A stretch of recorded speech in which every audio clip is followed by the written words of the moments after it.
টাঙ্গাইলের কোনো free fire প্লেয়ারকে যদি জিজ্ঞাসা করা হয় তোমাদের জেলাতে কি কোনো বিবেস প্লেয়ার আছে, তখন তারা গলা উঁচু করে গর্ব করে বলে আমাদের টাঙ্গাইলে একজন বিবেস প্লেয়ার আছে যাকে কিনা পুরো বাংলাদেশ চিনে, যে কিনা এই বাংলাদেশকে রিপ্রেজেন্ট করার জন্য নিজের নামটাই দিয়েছে বাংলাদেশ টপ 1। নাটোরের কোনো ফ্রি ফায়ার প্লেয়ারকে যদি জিজ্ঞাসা করা হয় তোমার জেলার বিবেস প্লেয়ার কে, তখন তারা গর্ব করে বলে বাংলাদেশের সেরা স্নাইপার কিং কুরুল গেমিং হচ্ছে আমাদের নাটোর জেলার। কুষ্টিয়ার কোনো ফ্রি ফায়ার প্লেয়ারকে যদি জিজ্ঞাসা করা হয় তোমার জেলার বিবেস প্লেয়ার কে, তখন তারা পাল্টা প্রশ্ন করে বলে কেন তুমি জানো না, the black diamond bang bang it's Kabya gang. It's Kabya শুধু কুষ্টিয়া জেলার না, পুরো বাংলাদেশের নাম করা বিবেস প্লেয়ার। গাইবান্ধার কোনো ফ্রি ফায়ার প্লেয়ারকে যদি জিজ্ঞাসা করা হয় তোমার জেলার বিবেস প্লেয়ার কে, তখন তারা বলে ওঠে এটা কি আবার বলা লাগে, বাংলাদেশের সবচেয়ে বেশি সাবস্ক্রাইবার ওয়ালা গেমিং ইউটিউবার হচ্ছে মিস্টার ট্রিপল আর, যার ফেস রিভিল দেখার জন্য অপেক্ষা করে আছে কোটি কোটি মানুষ, যিনি কিনা শুধু আমাদের গাইবান্ধাতে না পুরো বাংলাদেশের নাম্বার 1 বিবেস ইউটিউবার। খুলনার কোনো ফ্রি ফায়ার প্লেয়ারকে যদি জিজ্ঞাসা করা হয় তোমার জেলার বিবেস প্লেয়ার কে,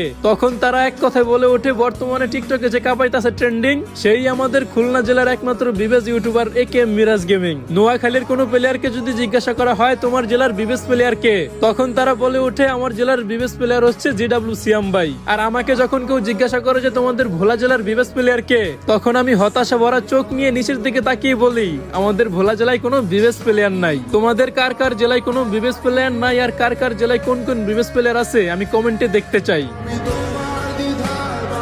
তোমরা যারা কম দামে খুব সহজেই ডায়মন্ড টপ আপ করতে চাও তারা এখনই প্লে স্টোরে গিয়ে সার্চ দাও বট টপ আপ।